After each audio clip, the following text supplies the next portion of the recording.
Stranger Stories. Never miss another strange story. Subscribe and hit the bell. Sit back and get comfortable. I have a few stories to share with you. Welcome and good night. I want to wish you all a happy St. Patrick's Day. However, would like to mention that for some, it is not a happy day at all, rather a string of bad memories that happened on the same day or night. The following stories may change entirely what you think or feel about the holiday, and with that, we move on to the stories. I have a tradition on St. Patrick's Day. I do what most people do and visit a local Irish pub, sure, but my version is a little different. I don't go to drink and get hammered on Guinness and bottom shelf whiskey, no. I go to watch out for those who visit OMalleys Pub.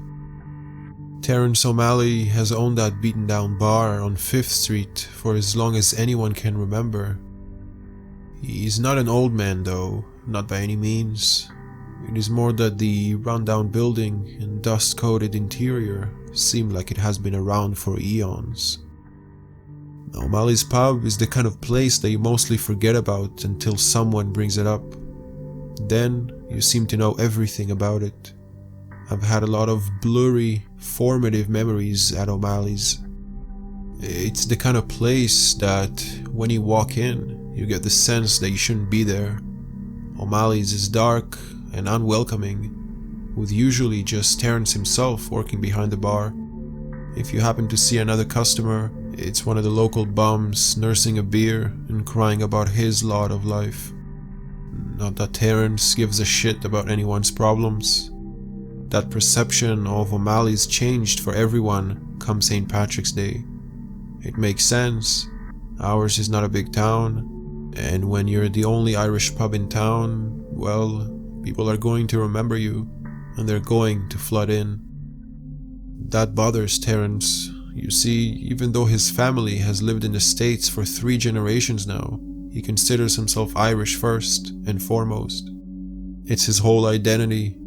You can see why then he hates the fake accent green drunks who treat his place like it's an Irish-themed amusement park one day a year. That's why I go to O'Malley's Pub every year to watch, because sometimes when a crowd gets too rowdy and the tone gets too dismissive, Terence brings out the green beer. I first witnessed it 5 years ago. I was a college student then, and just as dumb as any other kid who thought they understand what St. Patrick's Day was all about. I was there with my friend Charlie and his girlfriend, Lynette. To avoid being the third wheel, I'd also invited a guy named Shelby out with us. I didn't know much about Shelby, but I knew he liked to party and figured he'd be worth a laugh or two. We were several drinks in when Shelby started living up to his reputation. The man was absolutely smashed on bad whiskey. He started loudly giving us all ill-informed rundown of recent Irish history. From the corner of my eye, I could see Terence O'Malley staring at Shelby from behind the bar. His look made my blood run cold. "Hey man, let's call it a night, huh?" I said, clapping Shelby on the back. "Like hell, dude. It's St. Patrick's. I'm going to stay all night," Shelby said and laughed at his own bad accent. Things only got worse from there. Shelby continued to loudly comment on all things Irish, and before we knew what was happening, he was next to the table doing an approximation of Riverdance while singing a completely made-up ballad. All the while, Terence watched him. By this point, I was more embarrassed than anything. Charlie and Lynette exchanged glances, made up an excuse about an early morning exam, and took off. It was just me and Shelby. I felt somehow responsible for Shelby, since I was the one who invited him. I pulled him back down to the table. Everyone's staring, dude. Come on. Fuck off, asshole. I'll dance if I want. I was about to get up and walk out by myself when Terrence appeared at our table. He looked right at Shelby, but spoke to me. Your friend here thinks he's quite an expert, doesn't he? Well, has he ever tried my green beer? Shelby cut in and said, Oi, I'll try your green beer, brother. He giggled again at his own bad accent. Terrence grunted. That you will. It'll open your eyes right up. Terrence's tone of voice and expression made me uneasy. I watched as he disappeared into the back room. About a full minute later, he had returned with a pint glass of liquid the color of cloudy jade. He put it down in front of Shelby with a scowl. On the house, brother, said Terrence, emphasizing the last word sardonically. Everything about this situation felt wrong, but part of me felt like Shelby deserved whatever was coming to him. I figured that Terrence had probably spit in it, or, at very worst, put a few grounded laxatives in there. Turns out I'm not quite as clever as Terrence. Shelby grinned from ear to ear as he started to down the pint. The pale, opaque liquid sloshed down his chin and onto his Kiss Me I'm Irish t-shirt. You'd better slow down a little, huh? I asked, feeling queasy at the sight of him. In response, Shelby bletched and chugged the rest of the glass. He slammed it down on the table, where it shattered to pieces. High quality stuff you got there, brother, he yelled over at Terrence, who only gave him an odd smile in return. Alright, come on, let's get you a cab, I said, standing to pull Shelby to his uneasy feet. He swayed against me, but didn't resist. We made it most of the way into the alley before he vomited. Green, frothy liquid poured down from his mouth as he stretched up what appeared to be a gallon of food and drinks. When he had finished, Shelby wiped the back of his hand against his mouth and grinned at me. Let me tell you He stopped suddenly, his eyes growing wide as he stared just above my left shoulder. Before I could even respond, Shelby began to frantically look around, spinning from one side to another. No, no, no, he shouted, hands reaching up to grasp at his face. He fell to his knees, soft whimpers coming from his vomit-slick lips. Dude, come on, you're just drunk and sick. I'll get you home and you can sleep it off. No, Shelby screamed, wailing up at the sky. Dude, I can see it. I can see it all. What can you see? I asked, suddenly growing alarmed. Shelby was crying now, raking at his eyes with his nails. I can see everything. My God. His voice was a mix of awe and terror. I watched as his eyes bludged in fear, as he seemed to be holding his hand in between his palms. I moved towards Shelby, thinking that I'd at least help him to his feet. I'd never seen anyone quite so drunk before, and it was making me very uncomfortable. Before I could get to him, however, I heard a rattle behind me. Terrence was standing in the back door of the pub, a curious smile on his watchful face. How's your friend there, huh? The know-it-all who knows too much, don't he? I opened my mouth to ask Terrence what he has done to Shelby's drink, but no sound came out. Or maybe it did.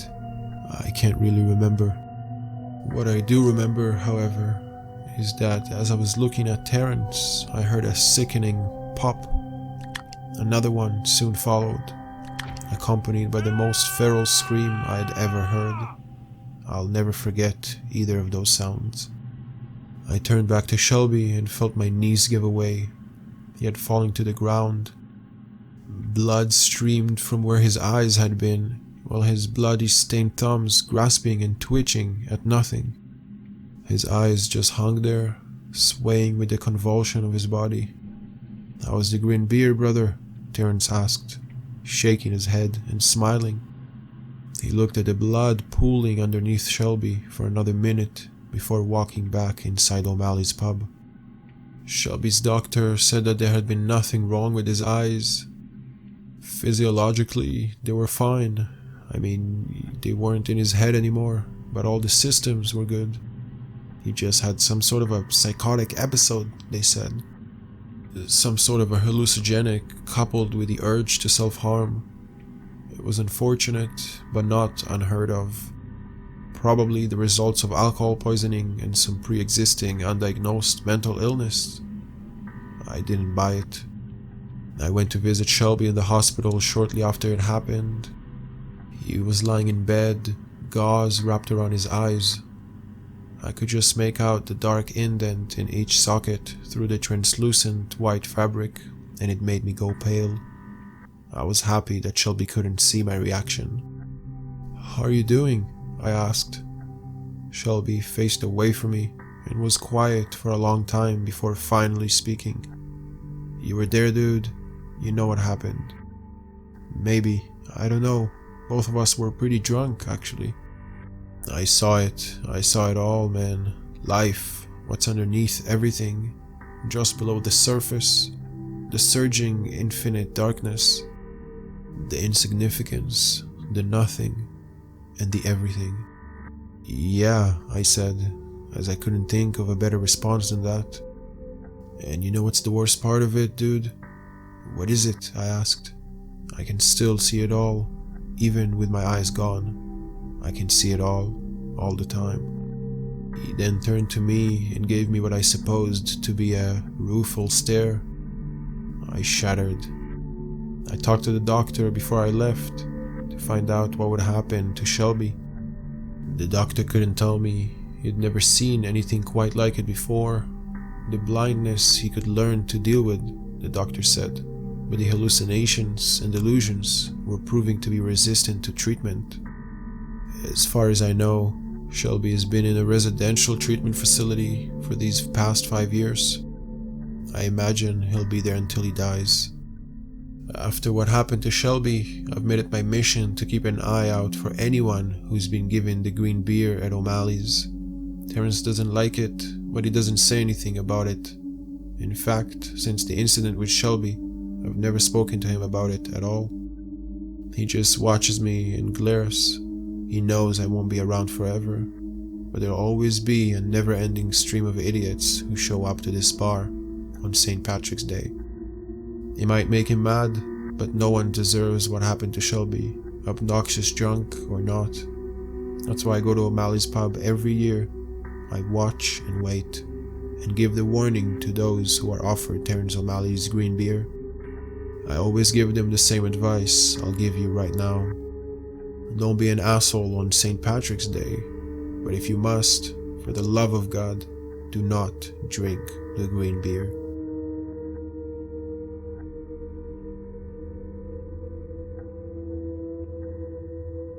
I own a pub in Boston, but St. Patrick's Day is honestly my least favorite day of the year.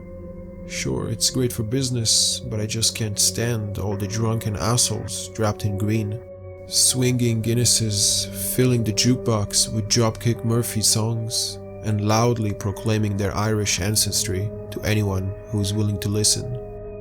Plastic patties, we call them. The kind of people that would go to Ireland as tourists and get mad that it isn't Irish enough, as if they expect the entire island to be a theme park of stereotypes. I just can't stomach it, so I have a little tradition of my own. On March 17 of every year, I leave my pub in the capable hands of my manager, go to the least Irish bar I could find, and spend the day alone getting drunk and watching NCAA tournament games. This year I chose a little sushi bar in Chinatown. There's a few green steamers above the bar and a Celtic poster on the wall, but that's it. The music is quiet, the TV is even quieter, the staff barely speaks English. It's perfect. I settle into a stool, order a Bud Heavy, and stare at the TV. The bar is pretty much deserted. An Asian couple sits a few seats to my left, sipping Heineken and scarfing sushi. To my right, minding his own business all the way at the end of the bar, is a guy in a red hoodie with a glass of wine in front of him.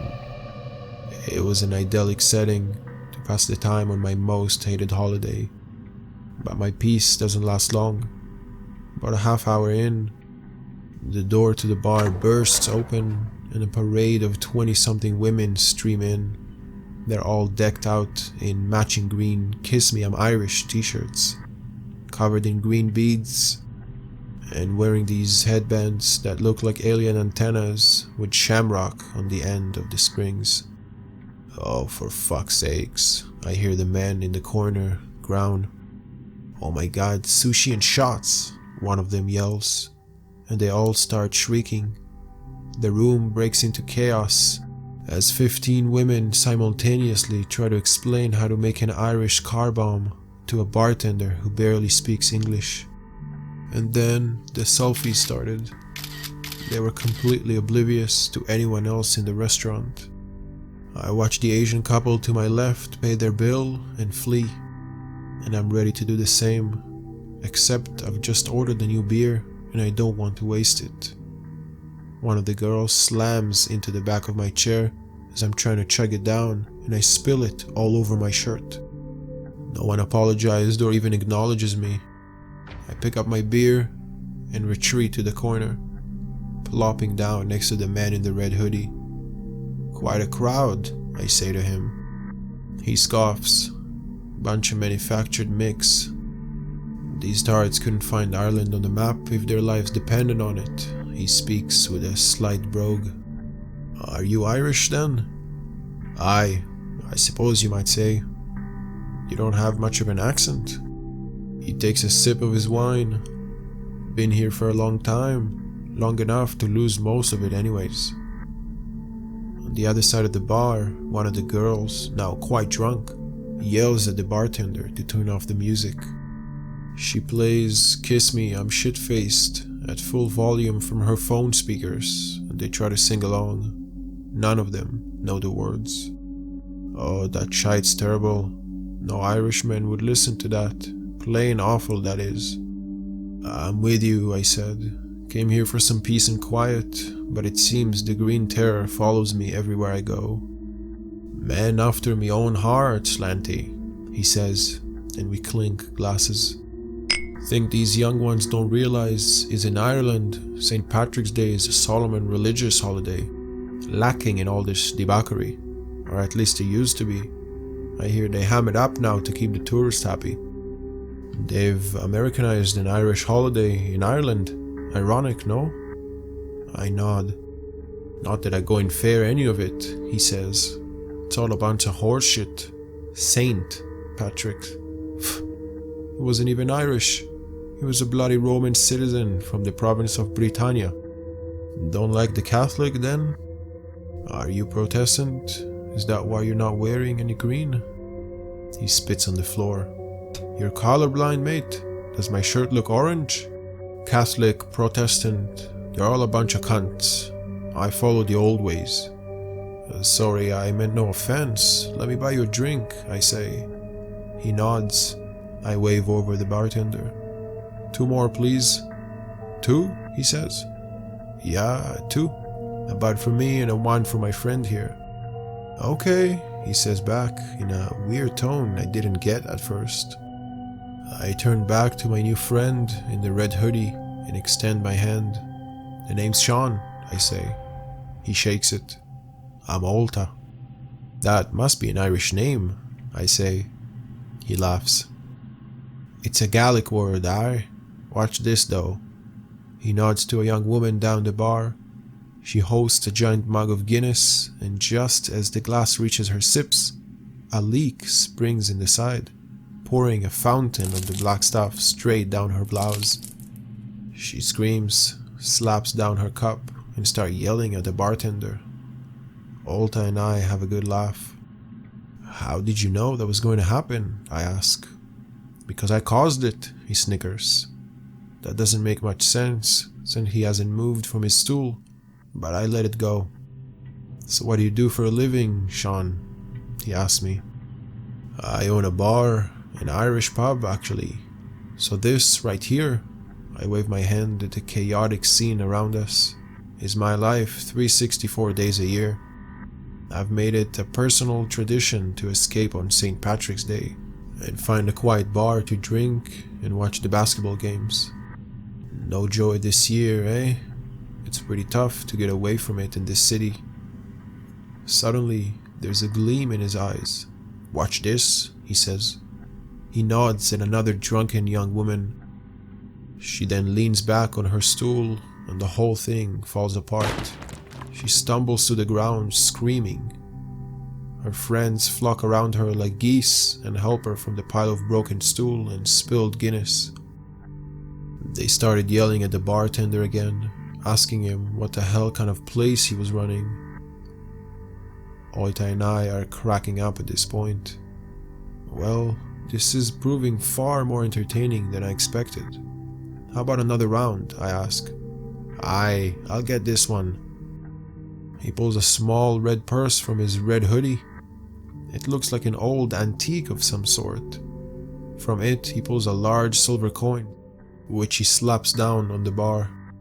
It's covered in writing I cannot read.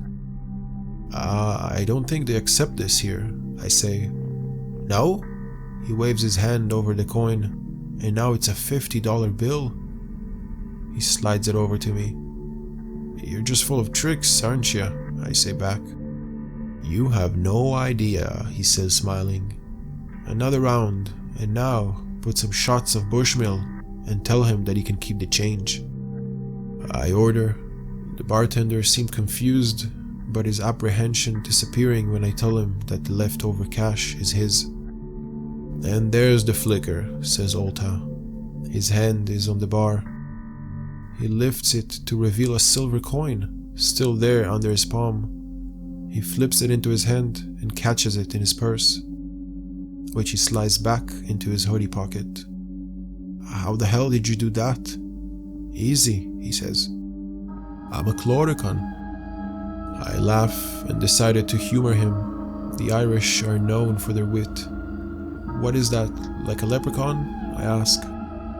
Why, are you after my lucky charms? He says, chuckling. No, just kidding. No, mate, we're different. Leprechauns are like our cousins. We don't mend shoes or grant wishes. Instead, we drink. He raises his shot glass and downs it. But not Guinness or red ale or something? You bloody Americans and your Guinness. No, that's a myth.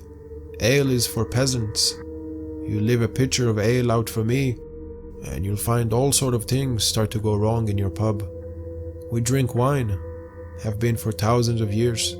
Grapes were the one good thing the Vikings brought with them. I see. So the pots of gold at the end of the rainbow? Another myth, obviously. Though leprechauns do like themselves a heart of gold, but try to take it from them, and you'll be in a big surprise. They aren't as cute and cuddly as the cartoons make them out to be. Leprechauns, chloricons, we all come from the same family, like elves or fairies I suppose you call them here. We were defeated and sent to exile many years ago. He nods at the bartender, who holds a glass under the Guinness tap. When he pulls the handle, the entire tap breaks apart and Guinness shoots from it like a geyser, hitting the bartender in the face and sending him careening backwards into the back bar. A cascade of bottles fall, shattering everywhere. Cooks and the manager comes out running out from the back, and everyone is screaming at each other in Chinese and trying to stop the flow of Guinness as the girls lean over the bar and start refilling their glass from the raging spout. Oh yes, so very noble, I say to my red-hooded friend. He shrugs. Hey, you gotta have a little fun once in a while. So I see the mischief-making part is no myth, I ask. No, mate, that's the best part. So you're a fairy, I say. Well, not in the way you Americans use the word, but aren't you supposed to live in the other world, only visible at twilight or on Halloween or something like that? Ah, an education man, I see, he says. Mostly right, but I get a pass for St. Paddy's. Something about respiration for the thousands of years of persecution and genocide perpetrated against my people by the Catholic Church. And only those of Irish descent can see me. which is why the bartender keeps looking at you funny every time you order 2 drinks. I had noticed that. This was starting to be very strange. Okay, if you say so, but you're a lot bigger than I expected. Oh, I can shrink if I want to. Should you be wearing green and dancing a jig? A few more of these, he raises his wine glass, and I'll start working if you want me to. As for the wearing of green, that is another common misconception. Trooping fairies wear green. Chloricons are solitary fairies, like leprechauns, brownies, and hobgoblins. Solitary fairies wear red. We're the ones you don't want to mess with. You're taking notes, boyo? Right, I say. I stand up and put on my coat. Where you going, mate? He asks me. It's been fun, pal, but I really cannot listen anymore to your delusional bullshit. It was entertaining for a while, but you're clearly insane. I'm going to check on my bar, and then I'm going home to sleep this buzz. You have yourself a great evening, I say.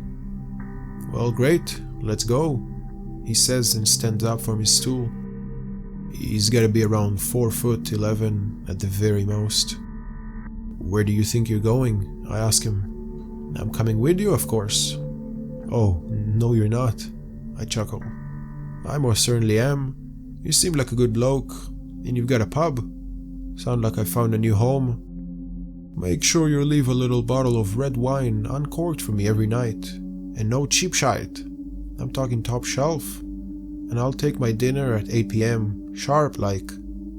I prefer beef, but mutton will do a pinch. Whatever, pal, I say and walk out the door, letting it slam shut behind. Alta walks right out the door and matches my pace. Listen, you won't be coming anywhere near my bar, you got it?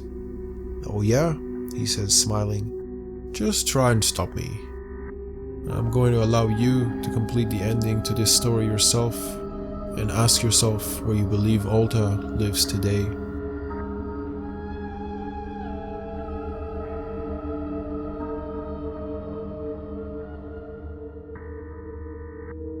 The following story makes St. Patrick's Day for me very unpleasant. The event didn't occur around the holiday, but it inevitably makes me think of the Irish-themed day. I'm not sure how else to put it, but I have encountered the leprechaun, or a distorted mutant of one. There's rumored to be a large deposit of gold in the woods near my town. I never believed it, and I never looked for it. I still frequently visited these woods for the peace and relaxation they offered. It was on one of these relaxing or peaceful walks, if you would say, that this encounter had happened. One day, I had gone further than I've ever done before, and was making my way through very thick bushes when I came upon a clearing. There was an oddly shaped tree in the middle of the clearing. However, that is not the weird part. I could hear heavy breathing. It seemed to be coming from the tree. Additionally, the tree seemed to be moving. This would be fine if there was some wind, but the air was completely still, not to mention that the movement was in sync with the breathing, which freaked me out even more. Curious, I walked over, trying to inspect the tree. However, upon looking closer inside the trunk itself, I started seeing limbs. An arm-shaped limb jutted out downwards, rooted into the ground. Alongside there was a torso-shaped part, jutting out of the twisted angle of the trunk. It then completely stopped moving, and in a very raspy voice said, "Kill me." I simply stammered. I couldn't find any words or anything to say coherently. What am I seeing here? Please. I've been rooted here for over 60 years. What are you? I finally asked. I'm a guardian of the gold, something you folk call the Leprechaun. I'm the last one though. Haven't seen another for a long time. I was still shocked, too shocked to respond, you may say. It continued its story. My people can make gold. Your people brought us here years ago. Most of my people have died or vanished. However, I stayed here to guard the gold." "So there's gold there," I mused. "You can have it. I don't care anymore. Just burn me down and take it. The vault is below me." So I did. I got a couple of friends to come back a week later. I dosed it in gasoline and lit it up on fire. I'll never forget the blood-curdling screams as it burned. The tree finally collapses, and we all notice a manhole right underneath it, right where he or it said it would be. Being extremely excited and very greedy, my friend runs to the manhole and tries to open it. He was immediately met with a spike goring through his shoulder. I believe the spike came from one of the holes in the door. I have no idea. We ran away like hell and never came back. For all I know, the gold, or whatever is inside that manhole, is still there. I don't want to know anymore what's in there. No amount of gold is worth it.